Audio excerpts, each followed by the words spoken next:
Hi guys, Jamie Fluke here for Apex Racing Academy. This is our Road America track guide for week 11 of the Sports Car Challenge by Falcon Tire in the Mercedes-AMG GT4. As well as these track guides, we're also giving away the Mercedes-AMG GT4 data pack for free this season. So that includes your setup files, so that's qualifying and race setups. And for this week, that's wet and dry as well. We get our reference lap files as well. So that's your B-lap and O-lap files that you can put into the sim and use as a delta to compare against my best lap times. I've also got the replay files as well that you can use for a visual reference. You can see where I'm braking and turning in for certain corners. And also it gives you access to our Discord server, which also gives you then access to our group coaching sessions that I host on a Tuesday evening. All you've got to do is go over to apexracingac.com. There's a link in the description to get yourself the data pack for free for this season. In regards to the circuit, as I mentioned, a mix between wet and dry at Road America this week, which does favour the Mercedes. It's not the absolute best car in the dry, but it's not a bad pick either. But in the wet, it really comes into its own. A mix of really good rotation, but also stability and the ability to get through the high-speed corners quite effectively, make it a really strong all-round option for this week. So without further ado, let's get stuck in.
Another reminder, guys, that you can get this season's Mercedes-AMG GT4 data pack for free this season over at apexracingac.com or by following the link in the description below.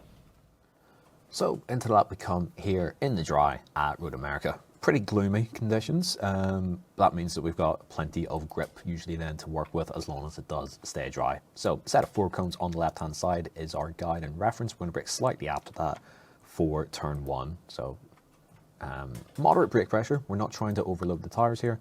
Down into 4th, and then eventually we grab 3rd as well, trying to use as much of the inside curve as we can and holding that as long as we dare, but also then trying to pick up the earliest throttle that we can.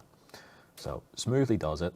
We're not running a ton of downforce here, so we just need to be that little bit more circumspect about things, and then tracking out using all of the curbing available to us. Just mind the curbing here where it tapers away and the grass and the dirt become more prominent. We need to have half our car on a solid surface that isn't grass and dirt for our car to stay on track, and that's a consistent thing through the entire lap.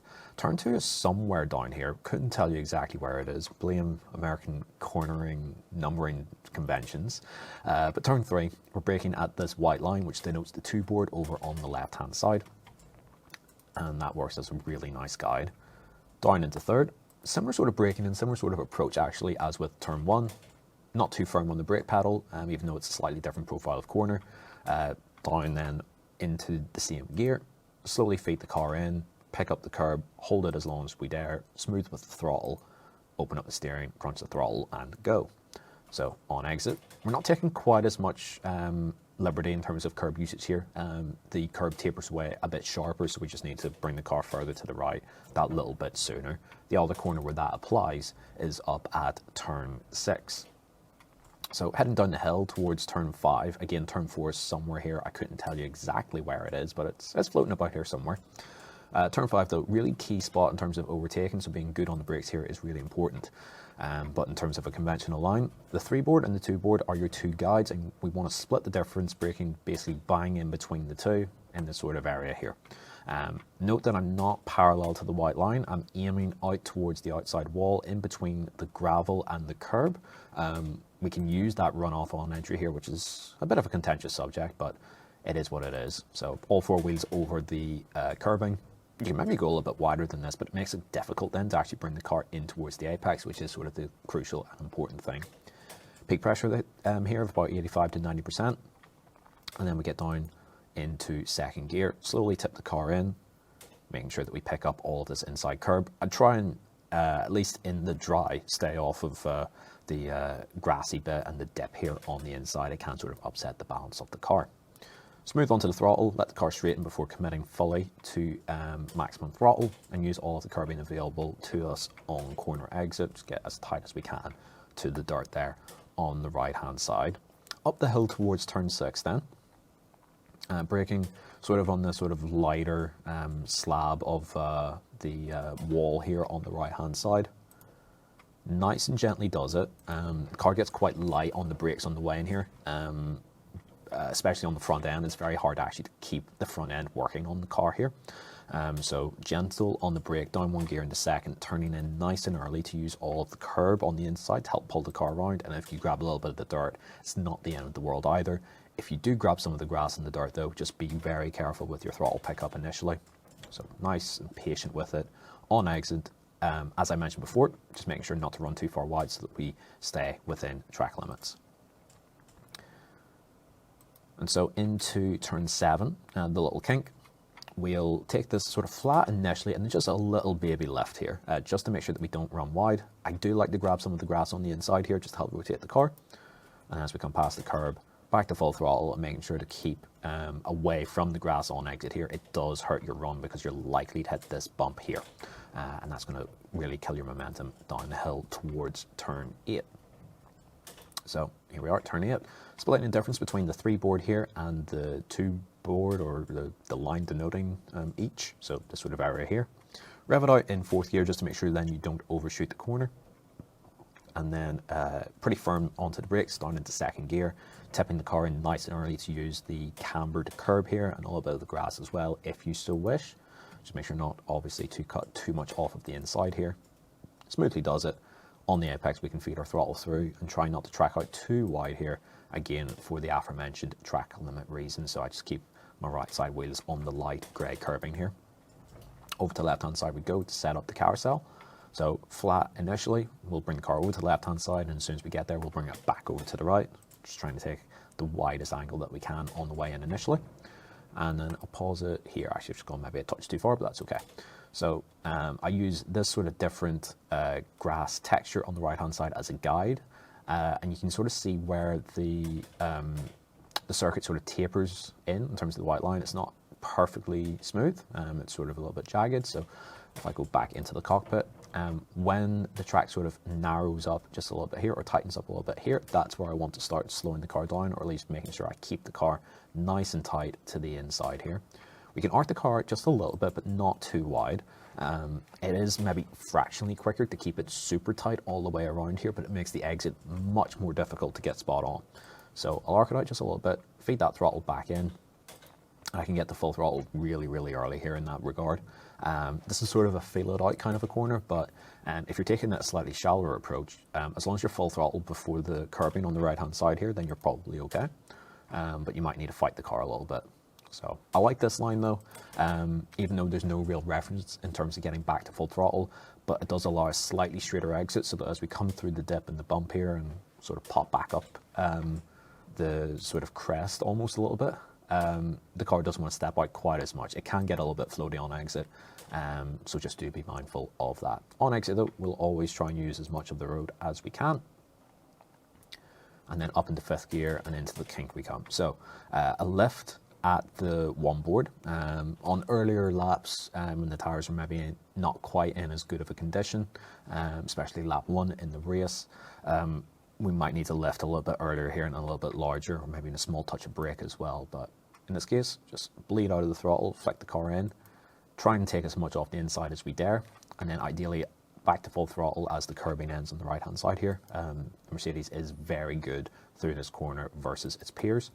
On exit, as long as we're still on the grey curbing, we're not going to invalidate unless we steer to the left. More than half the car's not going to cross over the red and yellow, so we should be fine here. And this is about as wide though as you would like to go.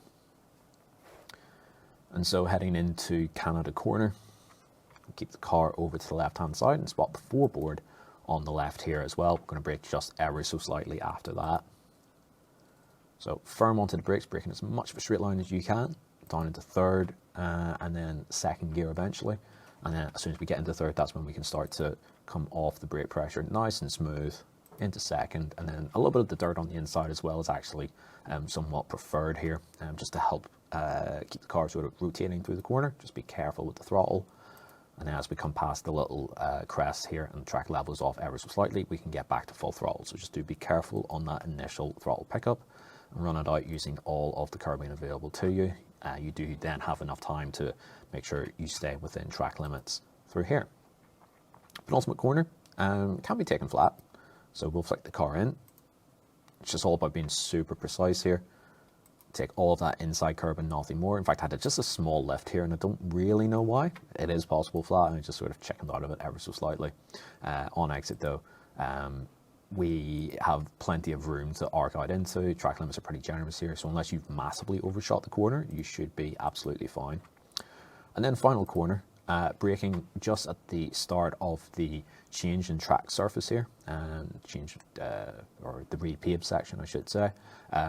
Not even close to parallel to the white line, but that's okay because we've got a curb off in the distance we can sort of throw the car onto to then turn in from, so that's not the end of the world by any means. Not too firm on the peak pressure because we're sort of fighting the car a little bit on entry pretty much the whole way, but that's why we have that brake point as well. Just nice and smooth, turn in from the white line, feed the car in towards the inside curb, and then try to pick up the earliest full throttle that we can. Grabbed a little bit of the grass on the inside, which through this corner I actually don't really prefer, so I had a little bit of good fortune actually there to not have the car sort of slide on exit, but on exit making sure that we use again all of the exit curbing, and that does give us enough time to make sure that we avoid off tracking. But from here we've got a long run up the hill, and that concludes the lap at Road America in the Mercedes-AMG GT4.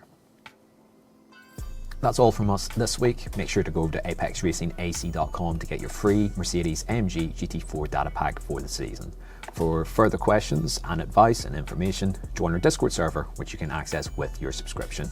We also host a group coaching session on a Tuesday evening where you can ask me any and all questions regarding the GT4 cars, not just the Mercedes-AMG GT4. So that's it from us this week. Thanks for watching. We'll see you in the next one.